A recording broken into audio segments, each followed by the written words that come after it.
You can also recall a member of parliament who is not working for you, who is not serving your interests, who is not representing you, a member of parliament who believes his only work is to follow another man in funerals and other social gatherings, singing songs of praise to a man, Honorable Speaker.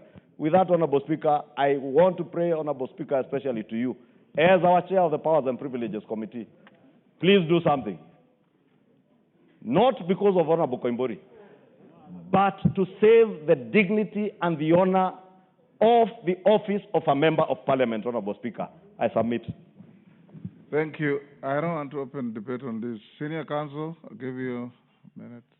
Thank you, Mr. Speaker. Mr. Speaker, let me first thank you for the wisdom of directing the inquiry through members of the relevant committee, and say that it is important.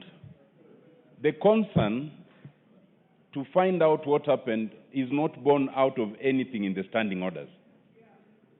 But it is a concern for a colleague, because we must all be concerned when a colleague is in distress. And therefore, I find 4 very unique things about this matter. One, which is very positive on the part of the police, is the swiftness of the inquiry. I hope we can have such swiftness in all matters. 2 is the openness in terms of the update of what happened. I think that is also a very good thing, and they are to be commended. There are also 2 very unique things which are to be discouraged. The one is that while we call on the police to do investigation, then they are blocked from accessing our colleague, who is the only primary person who can give the most useful information. That is disabling the police. And then we might blame them. The second one, which I find unique, is something is developing where when one is admitted, then people come and give updates on their medical condition, people who are not medical practitioners, within the vicinity of the hospital. That usually does not happen in most hospitals. I think that's unique to this very able establishment. And it is not a good thing, because then you don't know if one is speaking authoritatively or not. But that said, Mr. Speaker, abduction is a very serious thing. Unlike my colleagues, I want to welcome the preliminary report by the police, but as they've stated, it's a preliminary report. It's not a conclusive report. I expect that there will be a conclusive report. Once it is concluded, Mr. Speaker, if indeed there were people who are involved in kidnapping our colleagues, they must be prosecuted. But if indeed there were people who are, who coined this up and it was not true, they too must be prosecuted. Because abductions in this country and killings have become so many, and we don't want to speculate as to whether one has done it themselves or not, by the police or by the crooks. But that said, Mr. Speaker, once it is concluded, unlike my colleagues, I believe the right thing to do is that the police must prosecute those who are involved. But I do not agree that it's within the ambit of this House. I do not believe that you can then bring matters that have happened outside the precincts of Parliament and then bring them within the Privileges Committee. I think that ultimately is between the employer and our employers are the voters and the police who ought to prosecute. That said, Mr. Speaker, I commend the wisdom, your wisdom in handling this matter, and I hope it comes to fruition and we get to the bottom. Let people be prosecuted so that it serves as an example either way. Thank you. Yes, Mukunji, then Emily, then I close. Thank you. Thank you, Honorable Speaker. And I also want to say thank you for your guidance in this House. Honorable Speaker, I first want to say that security matters in this country must be taken with the seriousness they deserve. As we are speaking right now, Honorable Speaker, I have demonstrations in Embu town because of matters of insecurity, shops being broken into, and those are matters that, Honorable Speaker, they touch in this House, and I believe that as the senior counsel has mentioned, we need conclusive reports on matters to do with our colleague. And not only that, Honorable Speaker, I believe there are so many pending matters that are touching with the confidence that people have with our police forces. Honorable Speaker, we are yet to get reports on what happened to many of the Gen Zs during the Maandamanos. We are yet to get a report, Honorable Speaker, on various issues of abductions that have been reported of even some young people in this country. And Honorable Speaker, I sit here and I believe this House should be seen as a House that allows investigations to go conclusively. And I believe your guidance is very clear, Honorable Speaker, that we have to get to the bottom of this. If Honorable Koimburi, and I believe I have not been able to visit him, but I have seen the press conferences that have happened there. I've seen the hand being pointed to even the police force.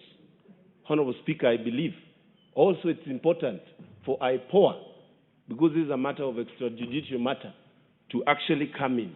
Because when it is said that Koimburi had an issue and police say they were looking for him, it also points some finger in the matter to do with whether it is the police that was conducting this. And now the IG has spoken. It is important also to get an independent body to give a report on this so that this House can be well guided when it comes to those matters. But today is the National Prayers Day. Honorable Speaker, I believe it is not fair and it is not right for my good friends, minority leader and majority leader, to incriminate the name of the former deputy president just like that. It is right for them to bring evidence and say that he was involved in this, and let's be fair and actually call it like it is. We are taking too much time to debate and talk about the former deputy president when we have very serious matters to discuss in this House. We have matters to do with our debt issues. We have matters to do with finance bill. We have Mira issue that is being now being brought by the deputy leader. Mr. Speaker, Mr. Speaker, I wanted to seek your guidance, because, Mr. Speaker, I know Honorable Mukunji is a first-time member of Parliament. I know he's learning the ropes.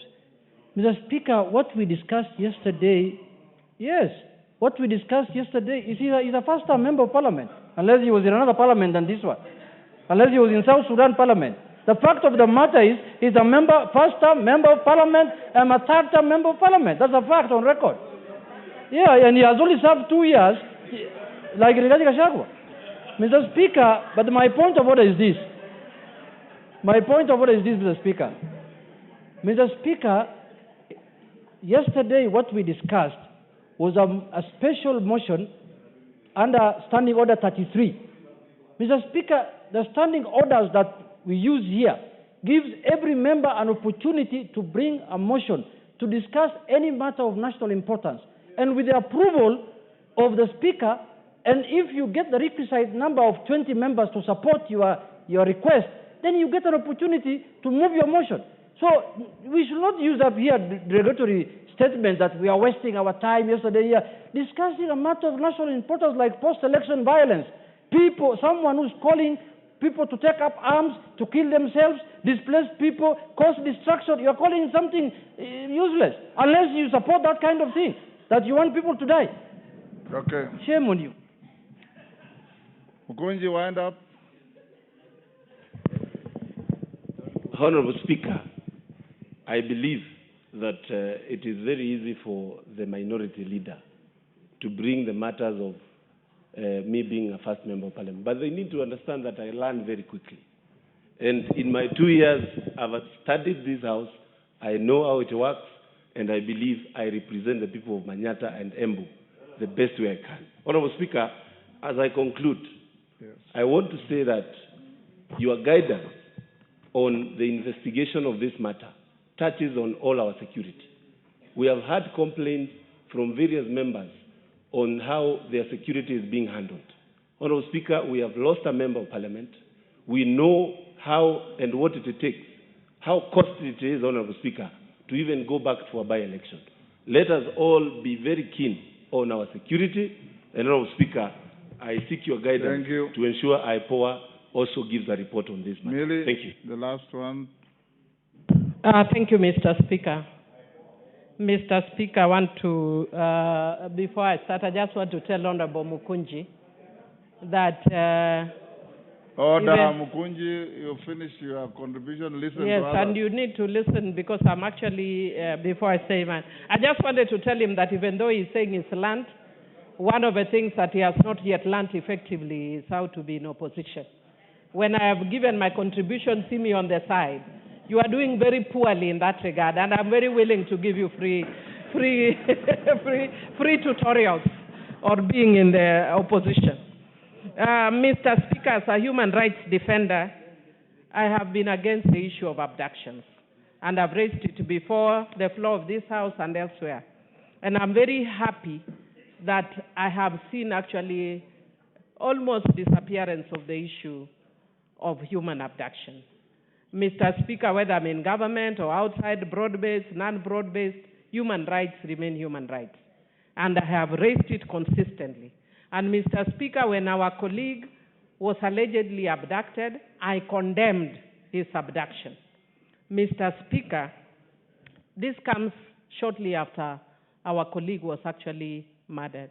Just the day we were going on recess, our colleague was here. I turned my back, he was here. And then minutes later, I'm seeing a notice he's dead, gunned down. So the issue of security of members of parliament is a very serious issue. Mr. Speaker, I have myself been a victim of attack.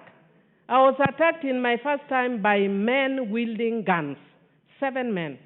And when I raised the issue, the Inspector General of the police then said that I concocted the story. But at that time, no investigation was done. The difference is this time, investigations have been done. I would be the last person to actually politicize about attack because I've been a direct victim.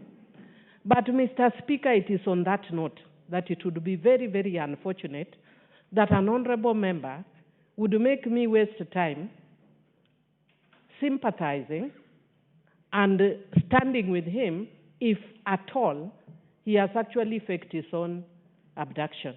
It would be very unfortunate after our own member of parliament has been shot dead that you bring theatrics that touch on our security. Today it may be drama, tomorrow it may be a reality. When you cry wolf, one day it will be a reality and there will be nobody to deal with you. So Mr. Speaker, what I would want to say, so that members are more secure. The police have given us preliminary report. Can the police conclude? And should it be found that this is actually false allegations, Mr. Speaker, he should be prosecuted as an example to others. This is not a joke. And not only that, Mr. Speaker, the issue of abduction has been a very serious issue in this country. And it is one of the reasons that we find our young people very annoyed because they keep saying we are being abducted. I would be shocked to discover that all along it is not the police that are abducting. It is mind-boggling, Mr. Speaker. Even if we are politicking, our politics must reach a level that is human and that respects the human rights of yourself and of others, Mr. Speaker. Don't make us waste too much English when we know there are other countries where we can import the English, Mr. Speaker. I will not name them. But there are countries where we can import that English, Mr. Speaker. We can export the English elsewhere. No, I will not say where, because I have many friends in neighboring countries, so I won't mention. And also we are trying to encourage friendly relations with our neighbors even when they are angry. But that aside, we are deepening relations with our neighbors even when they are angry. But Mr. Speaker, I would want to encourage that this matter be taken up seriously, not just as a matter of with the Committee of Privileges, but the Inspector General, if this is actually a lie, this member must be prosecuted. Thank you. Thank you, Honorable Tongoyo. When do you bring the conclusive and final report? Honorable Speaker, I know the predicament you suffered. Yeah, there are actually too that you couldn't be able to see your colleague. Yeah. I personally can inform the House that I called the DCI and informed me that he was also denied the opportunity with his officers to see the member. So tell the IG to finalize and give us the conclusive investigations in the matter, then I'll give directions. Well guided, Honorable Speaker, but it's good under the circumstances. I had talked to him actually just an hour ago, and there are still a lot of leads leading to more arrest and interrogation. So maybe we give us like another week or so. Thank you. Next order. Before the next order, hold on, Clerk. I acknowledge the presence in the Speaker's gallery. I think they have gone. Olkalau Secondary School from Olkalau, Nyandarua. Even if they have left, we welcome them belatedly to the House of Parliament. Next order. Order number 8, motion, discharge of the Public Transport Motorcycle Regulation Bill, Senate Bill number 38 of 2023. Question to be put. Order, honorable members. Order member for Kajiado, take your seat. The two members from Kajiado are on their feet at different points. Honorable members, I'm putting the question at order number 8, and I hope you do understand.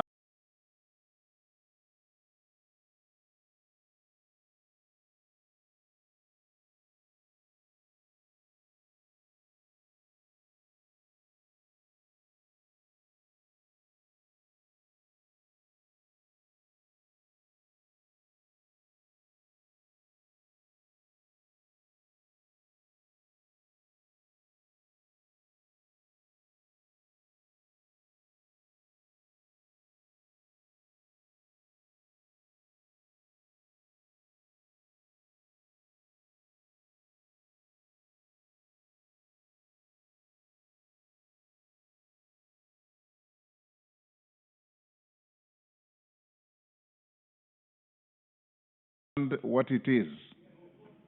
There is a bill from the Senate by the Senator for Kakamega on the regulation and bringing order to the border sector. He seems to have walked into a hostile group of borders who frightened him to write a letter and say, although the bill has passed through the Senate, he wants to withdraw it in this